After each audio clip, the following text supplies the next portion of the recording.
finally made it to Caravan Reebok. It's pretty lively here. So, just past this wall is the desert, huh? Oh, wow. Paimon remembers hearing people call this the Wall of Samiel. It's made to block sandstorms from the outside.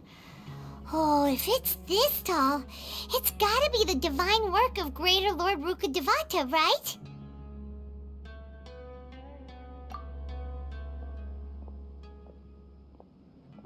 Enough gawking. Come on, follow me. Huh? Over here.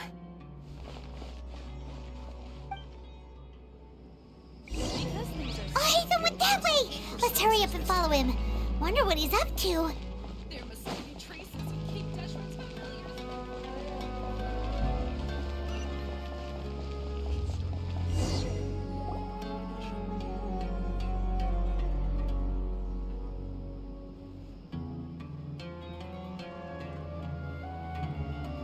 What the? Where did she go? How did we lose them? They were just here a second ago. More Eremite mercenaries? Who are they working for this time? Anyway, Traveler, it seems like we were being followed again. You were too careless. You should have noticed those hopeless amateurs trailing you a long time ago.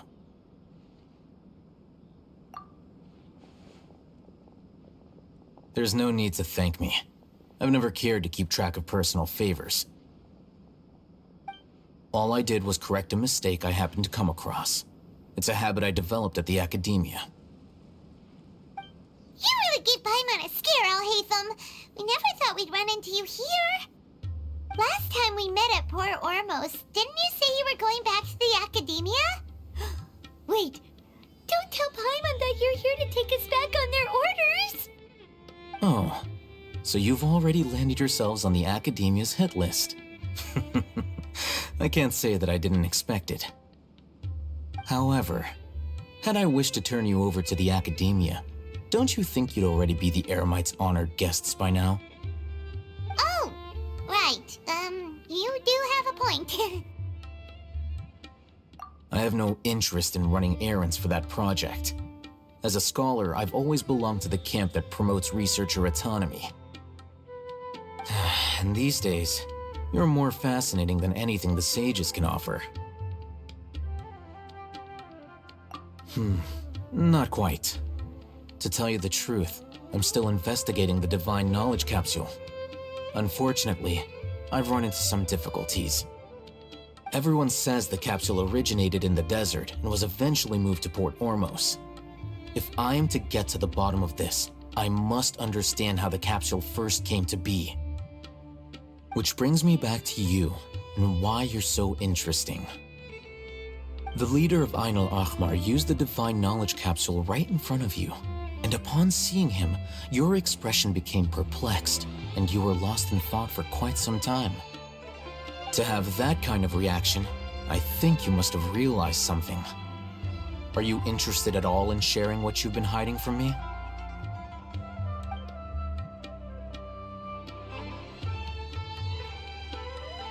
Alhaitham, you really have a ridiculous eye for detail. What kind of person even notices or remembers stuff like that? So that's your answer. Well, I do work for the academia after all. So considering that, it is indeed wise to keep your cards close to your chest. But that does prove you do have some undisclosed information about the Divine Knowledge Capsule. Am I right? No matter. Rather than simply learning the answers from you, I'd still prefer to investigate on my own. Speaking of, you two are also headed to the desert? That's right! We have the same plan as you! But we don't really have any concrete goals at the moment. Then I'd suggest starting with Aru Village. It's the largest settlement in the desert, so it'll probably have more resources and intel than anywhere else. Well, would you like to head there together?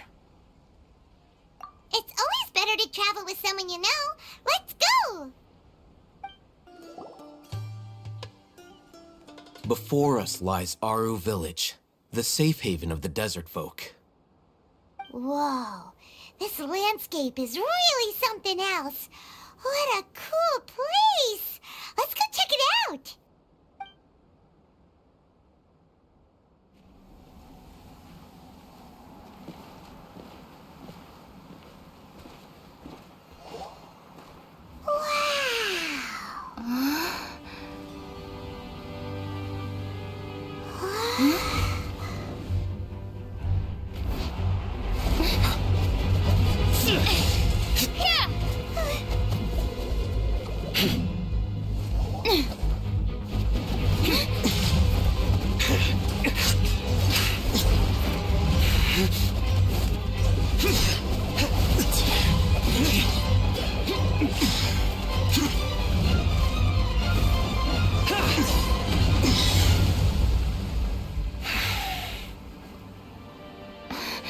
Sino.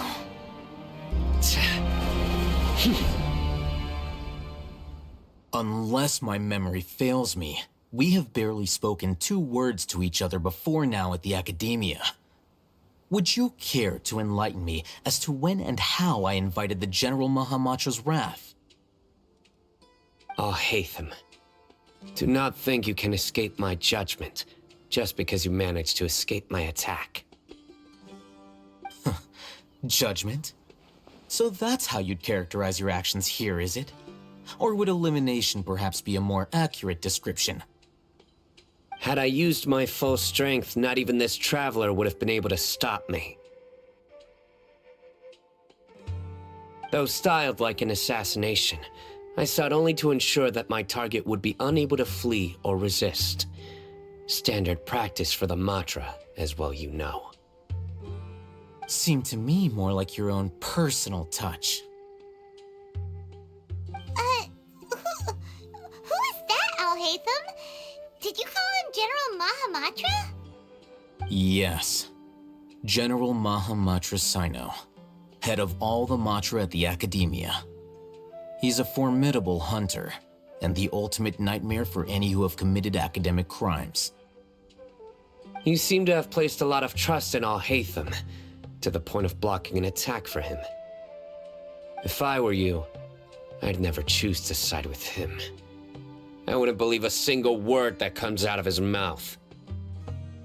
I have been pursuing this scribe for a long time. I urge you, stand back and do not seek to defend him any longer. Otherwise, there will be consequences. Has Al-Haytham done something wrong? Paimon doesn't think he's as bad as you've made him out to be. I won't waste my breath explaining things. Al-Haytham, I saw it during our fight. Take it out. The divine knowledge capsule you're hiding on your person. Unless you want me to retrieve it for myself. Very perceptive of you. Nothing escapes a Matra's senses. Wait, the divine knowledge capsule? Didn't it fall into the Matra's hands in Port Ormos? No wonder you speak with such confidence, Sino. But I must admit, I'm very curious. What does this capsule mean to you? And why, as General Mahamatra of the Academia, are you all alone in the desert? As far as I'm aware, the other Matra have been speculating about your disappearance. Have you been given a mission that's, let's say, morally dubious? If I was the real target of your mission, what was stopping you from simply using your authority and resources to judge me within the walls of the Academia?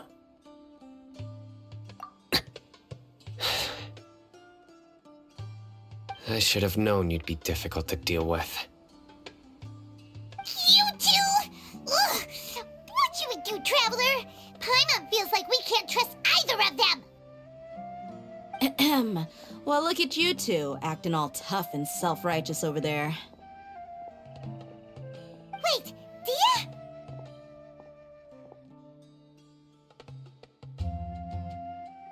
Great! Finally someone that we can trust! us out here. Otherwise, these two are gonna start fighting again. Yeah, sure looks that way. Two giants from the academia duking it out once and for all. Not something you get to see every day, that's for sure. Listen, I know you academic types love to fill up your big brains with self-righteous morality and lord your empty rules and virtues over each other. But how dare you bring your petty disputes into the safe haven of Aru Village?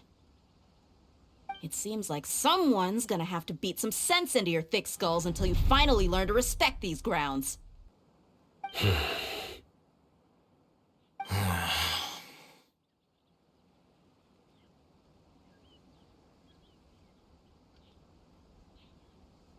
Hey, did either of you hear a word I just said? Whoa, what's going on? The wind's so strong. Is this a sandstorm? Paimon's gonna get blown away. Another sandstorm? What's up with these recently? Hey! All of you, over here, quickly! We have to take cover! Someone's calling for us. Oh, this wind is too strong. Let's get over there. That sounded like Candace. Come on, you two. Jeez, are all of you academia folks such hard work? Move it! All right, stop yelling.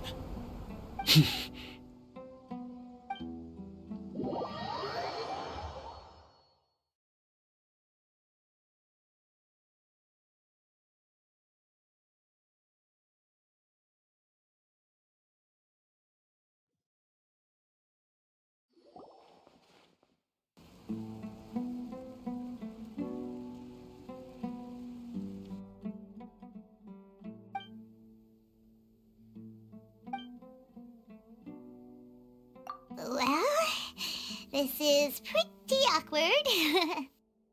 Hey, wanna play sardines with three people who wanna tear each other limb from limb? Sure, why not? Sounds fun. The air is so thick and heavy. Paimon can hardly keep floating anymore. My sincere apologies, everyone. This is the home of our village chief. I will have to ask you to make do with this small room until the sandstorm dies down. Please, let me introduce myself. I am Candace, protector of Aru Village. Our savior has come at last! Nice to meet you, Candace. The name's Paimon. Thank you so much for helping us. There's no need to thank me. It's only right to help each other when the weather gets rough. Wow, she's so gentle and caring, like a nice older sister. Unlike those guys over there. All right, now that we're all better acquainted, we should return to the topic at hand. As a guardian charged with the responsibility to protect my fellow villagers from harm, I was observing your conflict from afar, even before the sandstorm started. And now that you have set foot within our village itself, it is all the more my responsibility to make absolutely sure that you pose no threat whatsoever to us. So please, have an honest and sincere conversation with one another, and put your hostile feelings to rest.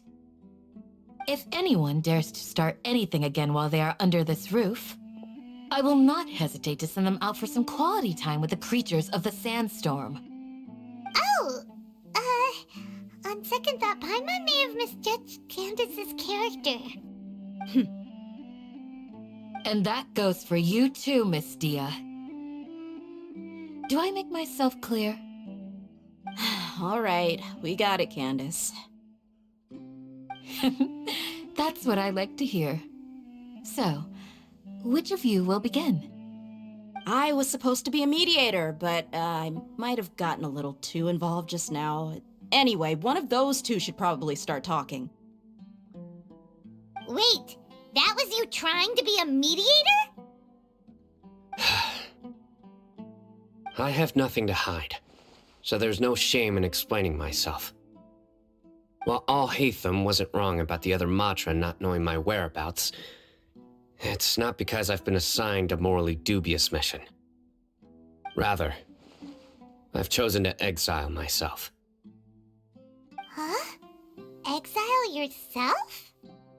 A little while ago, I discovered that there was data missing in the Academia's project planning and development files. What little they did report clearly did not match the project's actual progress. As General Mahamatra, I had the responsibility and authority to request an audit. However, to my surprise, the person responsible for the erroneous data was none other than Grand Sage Azar himself. I tried to investigate the issue myself before submitting a formal audit request, but I soon found that all leads and potential pieces of incriminating evidence were carefully concealed from me. I began to realize that they were cautious of me from the very beginning. Unsurprisingly, the Grand Sage rejected my audit request as soon as the submission reached his desk. He even said to me, "The power of the General Mahamatra is granted by the sages. You have no right to judge us." So they really are up to no good. I realized then that to the Grand Sage, the Matra are nothing more than tools for the sages to assert and maintain their control over knowledge. The vows that we took, the principles that we strive to uphold, they are meaningless to the academia of today. I believed it would be wise to flee the academia before the sages had a chance to take action against me. This way, they can no longer see nor predict my actions. I will never give up on this investigation. There's no need for someone else to give me power or authority. Once I find the truth, I will administer judgment by my own name. Sino seems to have the same goal as us. We're all investigating the sages. Plus, now that he's no longer the General Mahamatra, he somehow feels a lot less scary.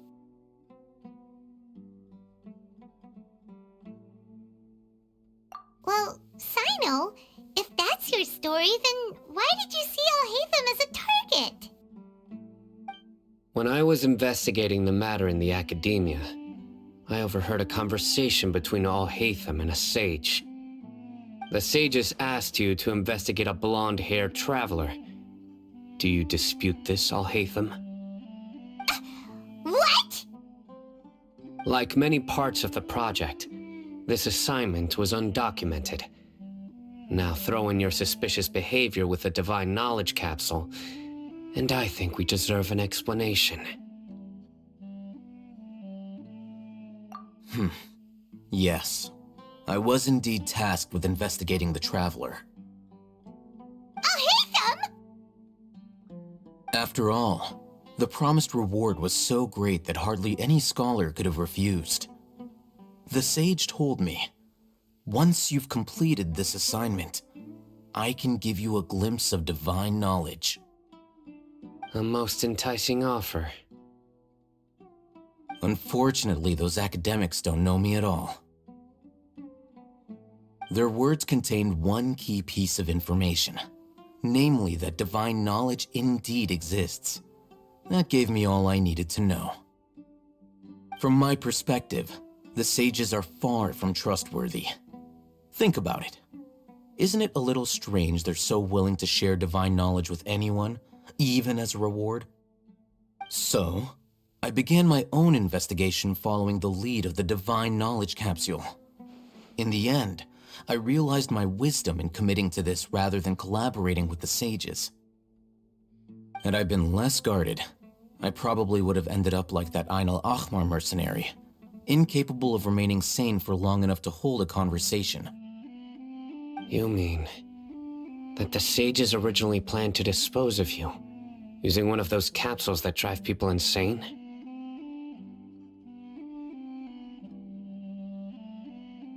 I'd already given up on the assignment by then.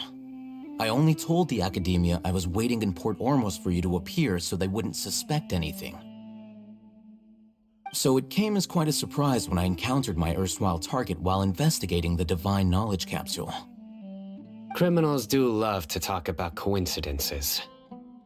Even though I ran into the Traveler by chance, I had no intention of providing assistance to the academia. Also, you should remember, you were the ones who decided to follow me and strike up a conversation after I left that tavern. That's true. Alhaitham helped us out at Caravan Rebat as well. Maybe he's telling the truth. I'm willing to apologize, if that's worth anything to you. I took the Divine Knowledge Capsule behind your back because I judged its existence to be a significant risk. I felt that it would be best for no one to interact with it before it had been properly studied. After all, curiosity often proves to be the most dangerous thing in this land. You should be well aware, Scribe Alhaitham, that curiosity can also lead you to danger and suspicion. Answer me this. Did the sages share any information about their project with you? Have I not made myself clear? You and I are both distrusted by the academia. Do you really think they would tell me anything? Fine. Although you haven't completely proven your innocence, I won't regard you as an enemy, for now. As you wish. Good. I'm glad to see you two clearing up your misunderstandings. And now you, Dia. I believe it's your turn. Oh, sorry. Whatever the boys were talking about must have been so boring that I spaced out. My situation is pretty straightforward. My employer, Dunyarzad of the Homayani family, is friends with the Traveler and is currently recovering from her illness at home. I had nothing going on, so I decided to return to Aru Village for a visit. I was actually looking forward to a pretty exciting time getting back together with everyone here. But then I saw these two random guys in the middle of a pointless argument. It ticked me off, and things went downhill from there. Is that all? Well, I will admit that definitely sounds like your style. In that case, welcome back, Dia. That's more like it. I missed you all so much, Candace.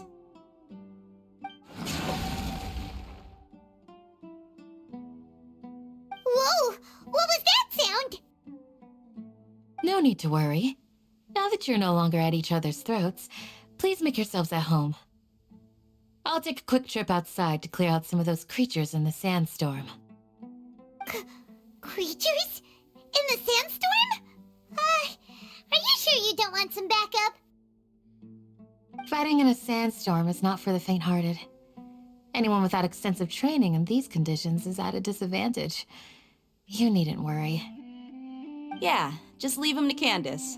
Don't worry, she's as tough as they come.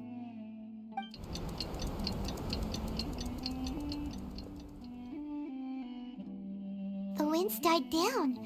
That means the sandstorm's over, right? Candace still isn't back yet, though. Is she alright? Maybe we should go out and check on her. When you put it that way, even I'm starting to feel a little worried. All right, let's go. We've been here long enough, and the boys are as chatty as the floor. Whoa! Candace, you're still fighting? You've been out here dealing with these creatures the entire time?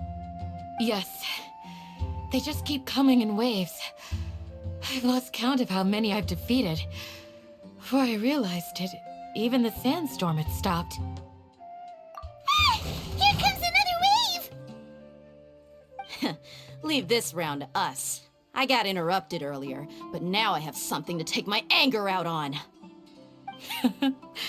It's been quite a while since I've seen the Flame Mane in action. I'll leave these to you then. I'll be sure to put on a good show. Let's go!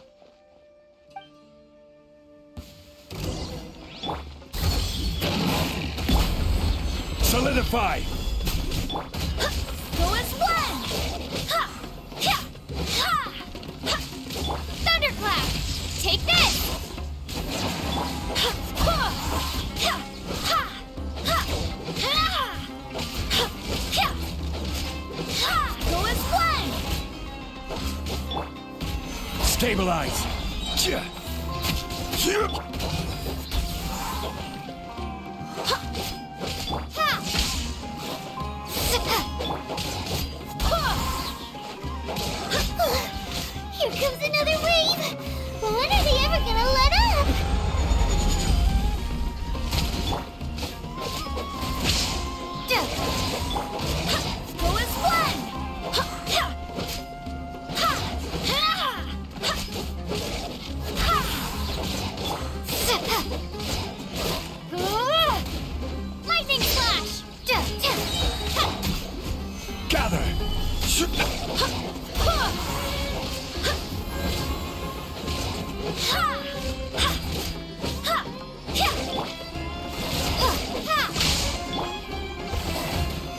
solidify!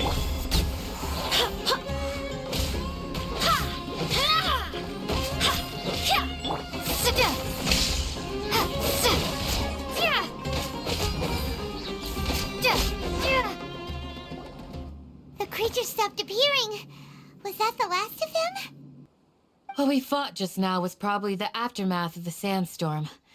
So we should be safe for the time being. Well fought, everyone. No injuries, I hope. Huh? Who are you? Ah, my apologies. I haven't had a chance to greet you yet. I had my hands full taking care of the village's elderly and children. I am the chief of Aru Village. Everyone usually calls me Uncle Anpu. Sir, I am also originally from the desert, but I have not been back for some time now. May I ask if such sandstorms are common? I can't say they've always been common, but recently the storms have become increasingly severe and frequent. Besides sandstorms, we also occasionally get earthquakes. According to an investigator who stayed in the village a while ago, these unusual natural phenomena are related to the withering of Irminsul. Another effect of Irminsul's withering. So, Irminsul's withering causes withering zones in the forest, and sandstorms and earthquakes here in the desert? Everything in the natural world is inextricably connected to Irminsul. These regional symptoms can indeed be a reflection of Irminsul's present state. Everyone in Aru Village needs to take good care of themselves. Speaking of which, why haven't I seen a single village keeper since I got here? Village keeper? Who are they? Village guards like Candace? Does your curiosity know no bounds? Village Keeper is how Aru Village refers to mad scholars exiled here by the academia. Most of them are scholars who lost their sanity after a period of training in the Avidia forest. The academia believes that their crazed mutterings may have a negative effect on the psyches of other scholars. So, they're forcibly exiled to the desert.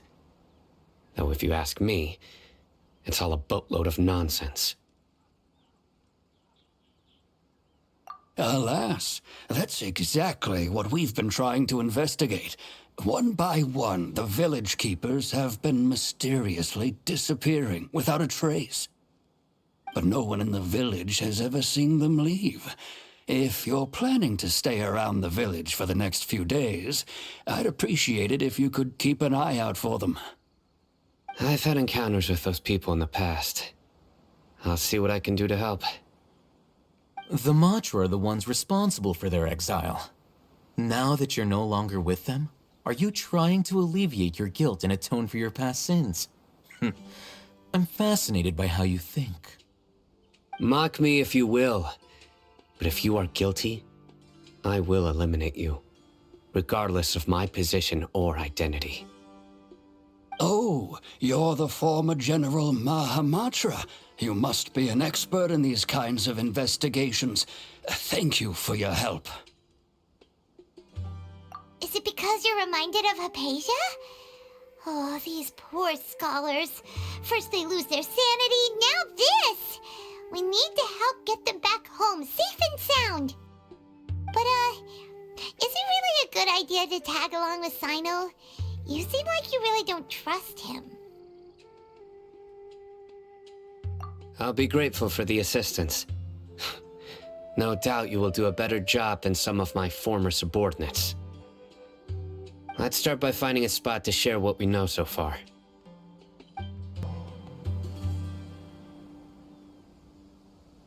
Although I've sent myself into exile, I'm still doing essentially the same things as before.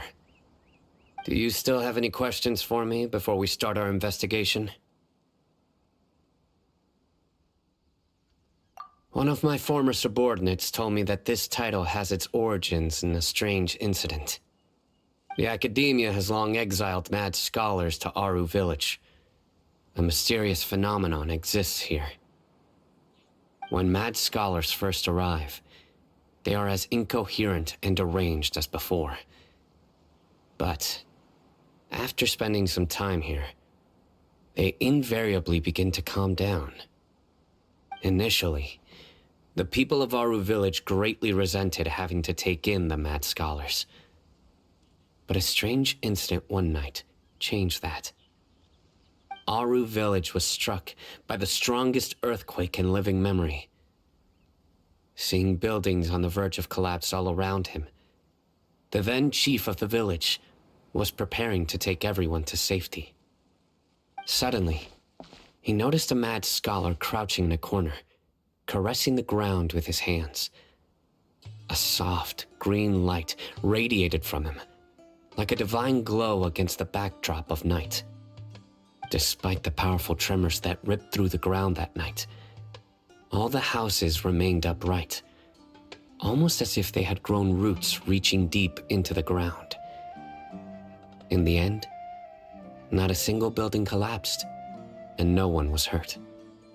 After that, the people of Aru village treated the mad scholars with greater kindness, and began to refer to them as the village keepers. The soft green light? A mad scholar protecting Aru village? What do you make of it, Traveler? Paimon thinks so too. Actually, Sino, do you know if any of the mad scholars continued to wear their Akasha terminals at Aru village? In theory, they would continue wearing them so the academia could still monitor their activities. With that said, the main Akasha system would no longer have any interaction with them. Oh, no wonder! Everything makes sense then! Add in the fact that they calmed down, it was probably Nahida who calmed them. If you are able to draw a conclusion from this one story alone, then it appears you possess much more information than I do. So, what do you make of the story? Really? Lesser Lord Kusanali. What? You don't believe us? Lesser Lord Kusanali was definitely using the Akasha to give her power to the mad scholars! No, it's not so much that I don't believe you. I'm just struck by your reasoning. Lesser Lord Kusanali, the current Dendro Archon, is she really active in Sumeru? The Academia has always placed far greater importance on the late Greater Lord Rukkhadevata. They've more or less ignored Lesser Lord Kusanali, and I've never had any reason to doubt their views. In addition, I've never heard any stories about Lesser Lord Kusanali and her deeds. To me, she might as well have been a god that never existed. No way! Nahida definitely exists! She's a... How should Paimon put it? She's a good Archon who's kind and wise, even if she says weird stuff sometimes. I've spent many years interrogating criminals, so I can easily tell when someone is lying. Good! Then you should know that we're telling the truth! That look in your eyes. I've never seen that from a liar. You two really must have met Lesser Lord Kusanali. How can this be? To think, our Archon has been amongst us this entire time. Alright, now it's our turn to put our skills to good use for this investigation. But easier said than done, especially since we don't have any leads. Maybe we can start by knocking on some doors. Excuse me, are you here to help me find my grandpa? Huh? Who are you? By the sounds of it, a resident of this village. My name is Isak. You'll help me find my grandpa, right? Is your grandpa a mad scholar? Hey, don't say that. Grandpa is just Grandpa. Why do you have to call him that? It's not like he's a bad person or anything. The person you're referring to is not a local. Yet you are. Why do you call him Grandpa? Grandpa is just Grandpa. He's my family. I heard everything you said to the village chief. Please, you gotta take me with you. I want to find my grandpa. I swear I'll help. I won't be a nuisance. Ah, so you're the one who was eavesdropping on us around the village chief's house. I was planning to go out and take care of whoever it was, but I had a vague feeling that they didn't harbor any ill intent. Whoa. Hatham wasn't kidding about Matra having sharp senses. Sino, he's just a kid. All he wants is to find his grandpa. Let's find a way to help him. Sorry. I was only listening in because I wanted to know where Grandpa went. Honest. If you don't believe me, you can ask Miss Candace. All right. But first, let's confirm the facts with Candace.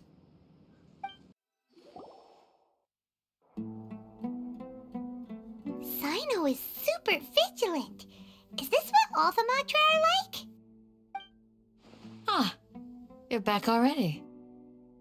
We just wanted to confirm something with you. Do you know a boy by the name of Isak? I had a feeling he'd go looking for you. Huh? You knew this would happen? Yes. Although he tried his best to stay hidden, I still noticed him eavesdropping outside the window. He really wants to get his grandfather back. Isak's parents were both Aramite mercenaries who rarely returned to the village after finding employment in the city. He was raised by his grandfather. Unfortunately, it was only a few years before his grandpa passed away. Isak was still very young at the time, so various families in the village took turns caring for him so he could survive. Later, an elderly mad scholar arrived at the village. Isak thought the scholar bore a striking resemblance to his grandfather, and thus often spied on the man. However, the scholar was unkempt in appearance and incoherent in speech. Although Isak referred to the man as his grandpa, he was afraid and didn't dare to approach him. One summer night, the oft mumbling and bumbling grandpa suddenly calmed down and seemed to become more lucid. He even noticed Isak hiding in the distance. So Grandpa walked up to Isak and patted him on the head. He even took Isak to the entrance of the village, where he patiently taught the boy the names of the stars, and accompanied Isak until he fell asleep. The next morning, Isak woke up and wanted to go find his grandpa again, only to realize his grandpa no longer recognized him. However, even so, Grandpa retained his calm expression. It's said that those who saw the scholar claimed he no longer appeared to be crazy, but appeared to be living in his own world, almost as if he were sleepwalking. Isak was thrilled that his grandpa was able to find peace, and would follow him all the time, asking him things like, "Grandpa, want me to take you somewhere fun?" Or, "Grandpa, could you tell me stories about the stars again?" All this somehow just makes Paimon feel really sad. It seems like they both deserve so much better. Perhaps. Nearly everyone who lives in the desert has some form of hardship or regret. But even so, we must still continue on with our lives. It's also my reason for fighting. I must continue to protect this land.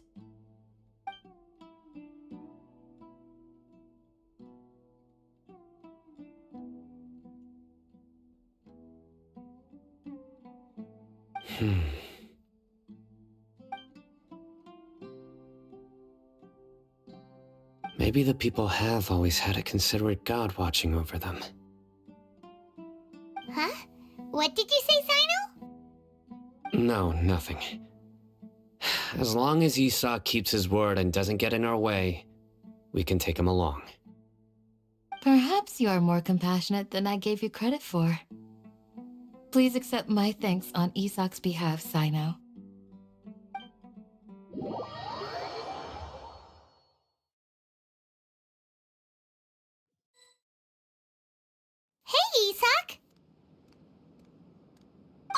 it's you guys.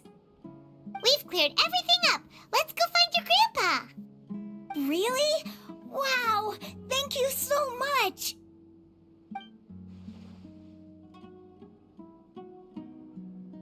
Yeah! All right. Let's ask the local residents some questions first.